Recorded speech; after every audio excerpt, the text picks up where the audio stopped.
Olá, tudo bem? Hoje eu vou falar um pouquinho sobre repetições parciais versus repetições completas. Será que repetições parciais são realmente melhores para hipertrofia?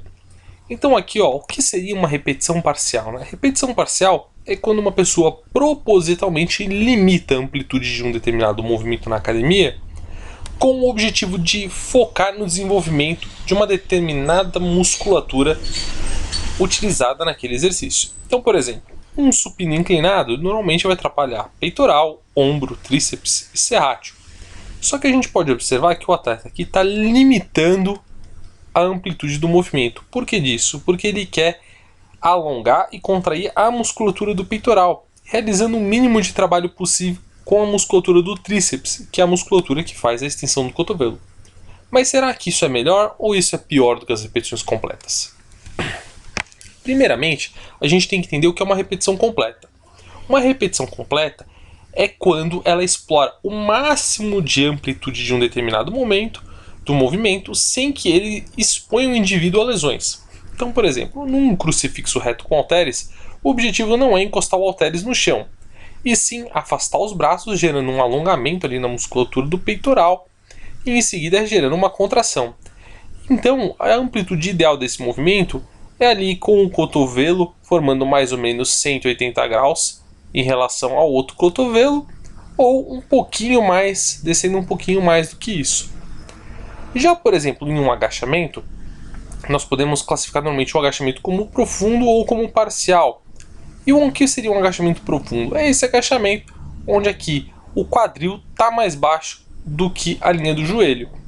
E nessa posição demonstrada pela foto aqui, ou até um pouquinho mais baixo, seria classificado como um agachamento profundo. Entretanto, nem todo mundo consegue realizar esse movimento, ou por características articulares ou de flexibilidade.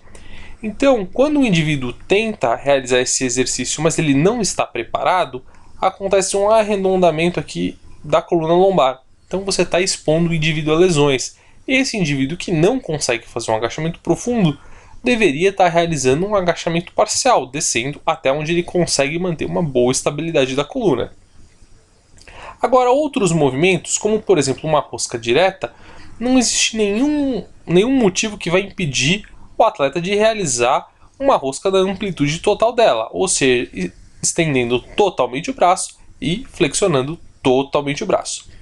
Entretanto, algumas pessoas, por características genéticas, têm uma hiperflexibilidade e conseguem hiperestender o cotovelo, ou seja, conseguem levar o punho para trás da linha do cotovelo.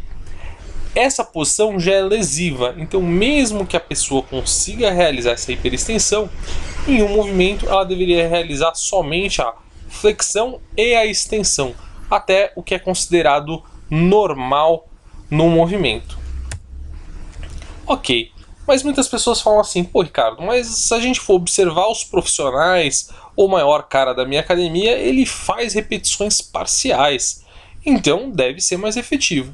O que a gente tem que lembrar é que essas pessoas eventualmente são uma elite. E elas são uma elite por quê? Porque elas se alimentam, porque elas descansam e porque elas consomem certos tipos de suplemento que dão uma vantagem para elas. O que nós temos que entender é o que funciona para a maioria das pessoas. Então vamos lá, a gente consegue ter diversos argumentos pró e contra utilizar repetições parciais. Então, por exemplo, quando você faz uma repetição completa, você precisa de menos carga para chegar até a falha muscular concêntrica. Isso pode ser um ponto positivo. Do outro lado, quando você faz uma repetição parcial, você utiliza mais carga. E isso também pode ser considerado um ponto positivo. Quando a gente faz uma repetição completa, o peso está viajando mais, né? Está tendo um maior trabalho. Você está movimentando aquele peso, mas isso gera mais estímulo. Entretanto, na repetição parcial, aquele peso está viajando menos. Isso também pode ser um ponto positivo, porque você consegue focar eventualmente no desenvolvimento de força de somente uma porção do exercício. Na repetição completa, você tem mais tempo sob tensão, né? Porque demora mais tempo para você realizar cada repetição. Entretanto, na repetição parcial, você tenta manter aquela tensão somente em uma musculatura. E por último, justamente porque está sendo utilizado menos carga, as repetições completas são consideradas mais seguras. Mas e o que diz a ciência, né? Existem 6 trabalhos, né, controlados falando a respeito de repetições parciais versus repetições completas. E eu gostaria de citar a seguinte questão. De todos os 6 trabalhos, 5 dizem que repetições completas proporcionam maior resultado do que repetições parciais. Então eu peguei um trabalho aqui para exemplificar que é importante citar que repetições parciais ou repetições completas a pessoa vai conseguir evoluir. Então não quer dizer que se você está realizando um exercício com meia amplitude ou com amplitude total, que vai ser um fator decisivo para você evoluir ou não evoluir. O que é importante nós entendermos é o quanto você vai evoluir. Qual seria o método para você evoluir mais rápido? Então olha só, que nem eu já falei, quando você faz um movimento parcial, que seria o daqui de baixo, você utiliza mais carga que no movimento completo, mas nós podemos ver que entre essa sessão e uma sessão já mais próxima do final da frequência de treinamento, né, do programa de treinamento, ambos os indivíduos ficaram mais fortes. Entretanto, a gente pode ver que para algumas musculaturas, o agachamento completo aqui, que foi o exercício utilizado no exemplo, teve muito mais resultado quem fez o exercício completo. Então, por exemplo, aqui os adutores e o glúteo máximo hipertrofiou muito mais num agachamento completo do que num meio agachamento.